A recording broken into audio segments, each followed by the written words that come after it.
শ্বশুর প্রধান শিক্ষক আর মামা শ্বশুর সভাপতি, তাই যোগ্যতা ছাড়াই নিয়োগ দেয়া হয় বিভিন্ন পদে। এমন অভিযোগ উঠেছে এক সহকারী প্রধান শিক্ষকের বিরুদ্ধে। শুধু তাই নয়, ক্ষমতার অপব্যবহার করে 2006 সাল থেকে নিচ্ছেন সহকারী শিক্ষকের বেতন।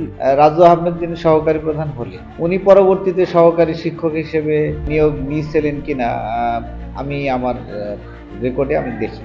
2002 সালের 26 নভেম্বর শ্বশুর ও মামা শ্বশুরের ক্ষমতায় সাহেবনগর বহুমুখী মাধ্যমিক বিদ্যালয়ের সহকারী প্রধান শিক্ষক হিসেবে নিয়োগ দেওয়ার অভিযোগ পাওয়া গেছে রাজু আহমেদের বিরুদ্ধে। তবে তৎকালীন সময় যোগ্যতা অনুসারে অত্র বিদ্যালয়ের সহকারী প্রধান হওয়ার কথা ছিল আমিনুল ইসলাম রতনের।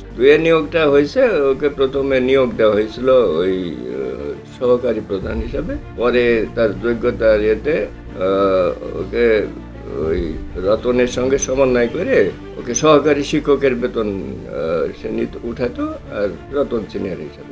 নিয়ম নীতি তোয়াক্কা না করে ক্ষমতার অপব্যবহার করে অবৈধভাবে নিয়োগ দেওয়ার অভিযোগ উঠেছে তৎকালীন প্রধান শিক্ষক রাজু আহমেদের শ্বশুর সুলতান হোসেন ও তৎকালীন সভাপতি মামা শ্বশুর সাইফুল ইসলামের বিরুদ্ধে। আমি থাকার সময় তখন তো সমস্যা দেখিনি, আমি ওটা জানতাম না। আইনে হয়তো ধরাধরির পরে হয়তো ওটা সমন্বয় করে তাকে সহকারী শিক্ষক হিসেবে বেতন উঠাইছে, সে ওই সহকারী প্রধান হিসেবে বেতন উঠায়।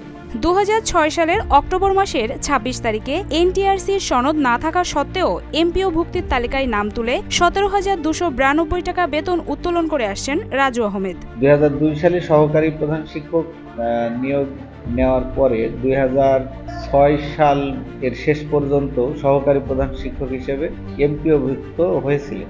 আমি যতটুকু রেজিস্টারে বা আমরা একসাথে। পরবর্তীতে সহকারী প্রধান শিক্ষক এমপিও না হওয়ার পরে 2007 সালে সহকারী শিক্ষক হিসেবে এমপিও ভুক্ত হয়। রাজু আহমেদের দাবি, সহকারী প্রধান শিক্ষক হতে প্রয়োজনীয় যোগ্যতা না থাকায় দীর্ঘ 3 বছর বিনা বেতনে ছিলেন। পরবর্তীতে সুযোগ থাকায় সহকারী শিক্ষক হিসেবে নিয়োগ নিয়ে এমপিও ভুক্ত হন। দীর্ঘ 3 বছর বেতনের জন্য ছোটাছুটি করার পর আমার কাম্য অভিজ্ঞতা না থাকায় সহকারী প্রধানের বেতন হচ্ছিল না। তখন তৎকালীন নতুন একটা ডিও আসে আক্তার হোসেন মন্ডল, ও আসার পর আমাদের স্কুলে ভিজিট আসার পর আমাকে প্রশ্ন করে সহকারী প্রধানকে, বলে স্যার আমি এতদিন এখানে বসে আসো, স্যার এই ব্যাপার বেতনটা হচ্ছে না, কাম্য অভিজ্ঞতার কারণে বেতন আমার হচ্ছে না। তারপর স্যার বললো ঠিক আছে তুমি আসো, এটা কি করা যায় আমি দেখছি। তেমন বলে ঠিক আছে স্যার। পরে ওই স্যার আর কি সমন্বয় সাধন করে অফিসে যাই, বললো যে কাম্য অভিজ্ঞতা না থাকায় রাজু আহমেদকে সহকারী প্রধান শিক্ষক থেকে সহকারী শিক্ষকের বেতন দেওয়ার জন্য অনুরোধ করা হলো। ওই চিঠির বলে আমি তো ডিজাবের সাথে করে সারিয়ে গেছিলো। তারপরে আমার 2006 সালে সহকারী শিক্ষকের বেতন হয়। কোনো প্রতিষ্ঠানের সহকারী প্রধান শিক্ষক হতে হলে এমপিওভুক্ত হওয়ার 8 থেকে 10 বছরের অভিজ্ঞতা লাগে বলে জানায় সৈয়দ জাকির হোসেন। সহকারী প্রধান শিক্ষক হতে হলে এমপিওভুক্ত থেকে 10 বছর হলে একজন সে সহকারী প্রধান শিক্ষক হতে পারে। তবে প্রধান শিক্ষক হতে হলে তাকে অবশ্যই 12 বছরের সহকারী শিক্ষক এবং 3 বছরের সহকারী প্রধান শিক্ষক হতে হলে সে প্রধান শিক্ষক হতে পারবে। লিখিত অভিযোগ না থাকায় এই বিষয়ে অবগত নন গাংনী উপজেলা মাধ্যমিক শিক্ষা অফিসার হোসনে মোবারক। খোঁজ খবর নিয়ে প্রয়োজনীয় ব্যবস্থা নেওয়ার আশ্বাস দেন এই কর্মকর্তা। বিষয়টি আমাদের কাছে লিখিত কোনো অভিযোগ আসেনি, আমরা মৌখিকভাবে শুনেছি।